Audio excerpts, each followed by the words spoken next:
অনেক দিন পর পুকুরে মাছ ধরতে গেলাম। তো মাছ তো ধরতে জানি, মনে হয় সাপের সাথে দেখা করতে গিয়েছিলাম। ছোটো একটা সাপের বাচ্চা ছিল, তো বাচ্চাটাকে দেখলাম, তো মনে হয় সম্ভবত বিষাক্ত সাপই ছিল। তো আমরা দেখে সাপটাকে ছেড়ে দিলাম। তারপর আস্তে ধীরে আমরা মাছ ধরা শুরু করলাম, একে একে মাছ ধরছিলাম।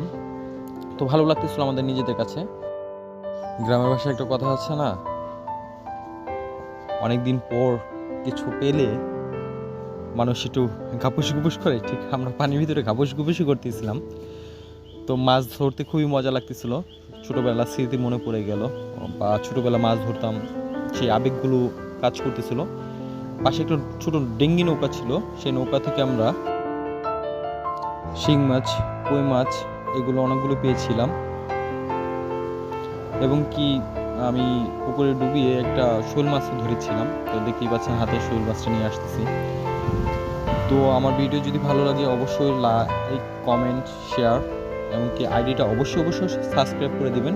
এমনকি আমাকে ভালোবাসে আপনাদের পাশে রাখবেন। সবাই ভালো থাকবেন, ধন্যবাদ, আল্লাহ হাফেজ। পরবর্তী ভিডিওতে আবার দেখা হবে।